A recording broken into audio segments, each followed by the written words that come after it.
Parties have submitted their briefs at the Presidential Election Petition Court ahead of the ruling. Amongst other reliefs, the petitioners are asking the court to nullify the election or decide that President Tinubu was not validly elected, according to Section 134C of the Constitution.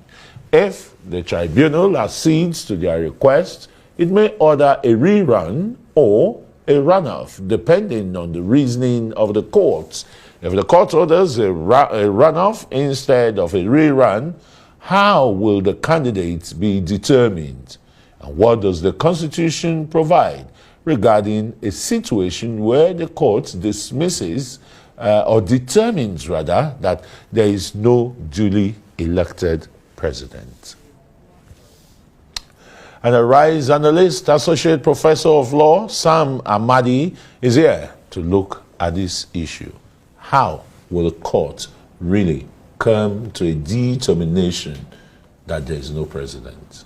Well, first, nobody knows what the court will do, because the court will normally look at what has transpired. But the briefs we've seen in public domain that have been circulated seems to like many of those petitioners are asking for invalidation on the ground of maybe non-compliance or on the ground that nobody was validly elected. And the Constitution seemed to have provided for that.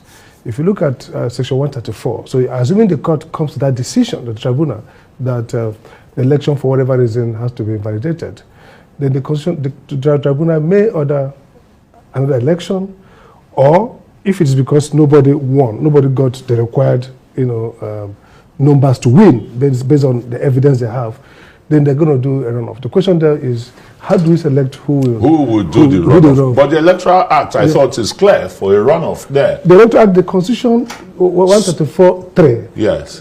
The problem is that people mistake two things. It talks about, first, that the person who has the highest number of votes, so easy to determine. So when the tribunal has looked at all the votes and certified those they think are valid, the person who has the highest number of votes is in.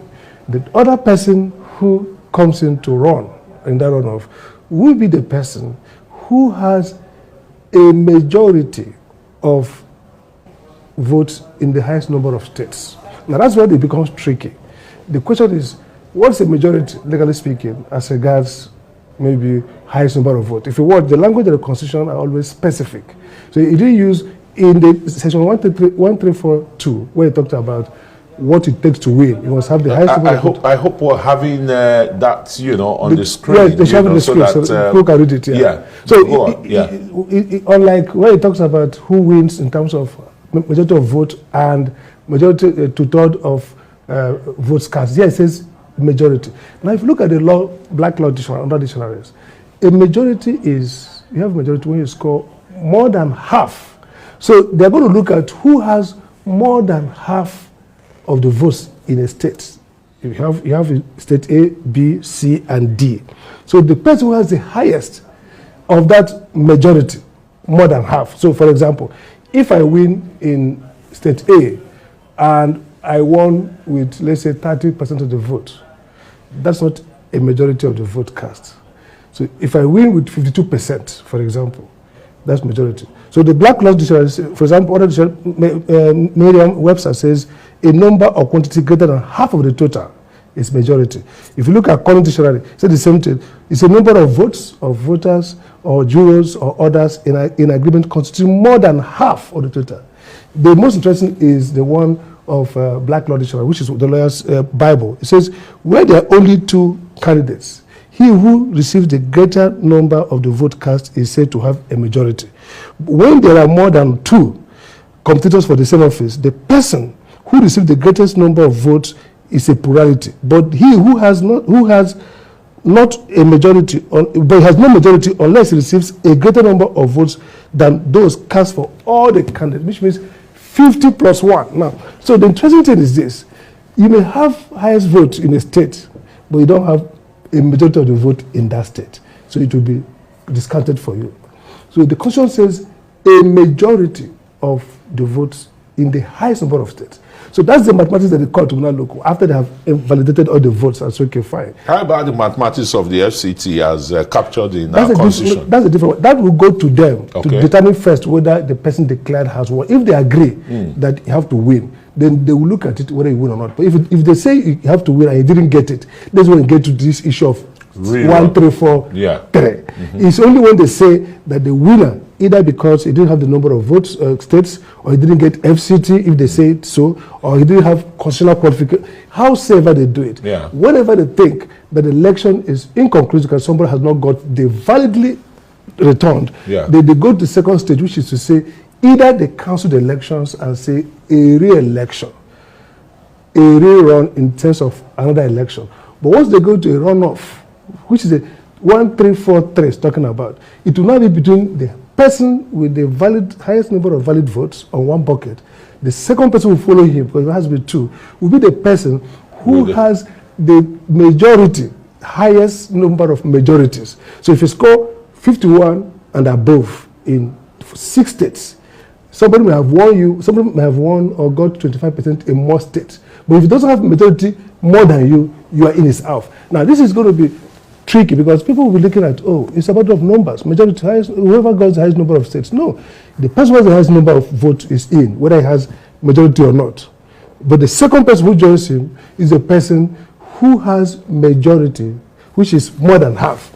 So this is constitution now because the people Quite tricky, yeah? exactly tricky. So the question then is, if that happens, people might be disappointed, depending on the votes that the tribunal has validated, that the person who may not have the highest number of 25% in the highest number of states, or somebody who may not have the highest number of wins, but has the highest number of majority in the highest number of states. Yeah, the spread. And the key point is 50 plus. So if you get 30, you have majority. The people that have small, 30, 31, you know. But if you don't have, for example, 50 plus. For example, if someone has 30, another person has 25, another person has 29, another person has. So you could actually have the 100%, but nobody has majority. It will be discounted for you in calculating majority in the higher state. So that's really what people are not looking at. Because look at the Twitter conversation, people say, oh, it will be X or Y. They're not saying, who did the Constitution prescribe? So the Constitution in 1343 says, the first person who gets to the bucket is the highest number of votes cast. Whether he has 3 states or 10 states, highest number. The second person who will follow him to do the runoff now will be the person who has majority. And majority, when there are more than 2 people, is that he must score 50 plus 1, or 10 or 20. You must have 70, 60. But if you have 45% of the vote cast, you are not a majority, and that will be discounted. So we might see a surprise when we have someone who didn't have the highest number of states, or who didn't have the highest number of 2/3, may have the highest number of majority wins and become the candidate for the election. And that's really why it's tricky. But all this is presupposing that the tribunal takes a view that the election is invalid, inconclusive, or whatever it is. But if they don't take that view, they were not going to get to that point. And this is why it's interesting. We've never had a situation in our country where the election has been upset on the ground that the person declared was not validly declared. So when the briefs, all the 3 briefs, PDP, APC, Labour Party, APM, all the briefs seem to invite the tribunal to either invalidate, to say elections terribly flawed, rerun, or disqualify somebody, or declare that somebody was not validly elected, in which case it might get into a runoff. A runoff. It's really going to be quite tricky, but just looking at the numbers, you know, I mentioned the FCT, I said that's going to be a different... The constitutional issue, very serious one. Yeah, absolutely. And just give us an overview. Okay, the overview, the argument that has been traded in the tribunal is first, the petitioners, namely the PDP and Labour, hinges on the fact that whoever win must win FCT, say must win. But the argument to be 3 levels of argument. One is that literal reading of the Constitution. The Constitution says and in grammar, in literal language, grammar and imposes that this is addition addition to some. So if you say, for example, Chris Ogodo won major to the states. Including Chris Ogodo has been elected. So it's Chris Ogodo won the election and has been, so that's idea, literal. And Constitution says literal meaning is the first meaning. Now, they also argue that if you look at the status of Lagos and FCT, in the 1979 Constitution, the same section had the same provisions but didn't add including FCT. Why? Because Lagos elects a governor. Lagos residents have two elections they do, the presidential election and the governorship election. And because section, I think, 229 or so says that FCT will be governed by a president who will act as the governor. So the argument of this group is that the FCT residents do to elect both the president and the governor. And therefore, the president of Nigeria has is coupled. He has to be a president as well as the chief executive of FCT. And that makes sense for FCT to at least get 25% in FCT to exercise that office. The other argument on that side is that doing that means that FCT is given a veto over the states. Therefore, why would the vote of FCT be a trump over the more important than the vote of states. 36 states? So it's left for the judges to consider first what the Constitution say, how to interpret it, and if there are precedents. And what some of the argument as a constitutional scholar, we know that constitutions are sui generis. They are on their own.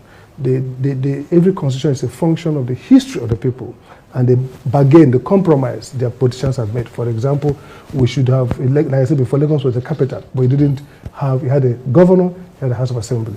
FCT is not, it's a territory. The US, for example, states have different allocated delegate count. And so the race to 250 does not give all the states equal chance. So if you win California, Texas, you might be closer to New York, closer home. But if you win Maine, maybe Alaska, maybe Arizona, you are still struggling. You are far away, very far. So that's really what it looks. So that debate, the judges will decide. If they accept it, then it also pushes us back to 1, 3, 4, 3, because it means that the person declared, the president will now be seen as not validly declared. But all these are based on what the tribunal comes to. But it's good to keep an eye on 1, 3, 4, 3. Absolutely. The beauty of all this is that it's going to be adding to our jurisprudence and improving democracy. Because next time we'll factor all this in the choice we make. Yes, thanks so very much. Associate Professor of Law, Sam Amadi Araiza.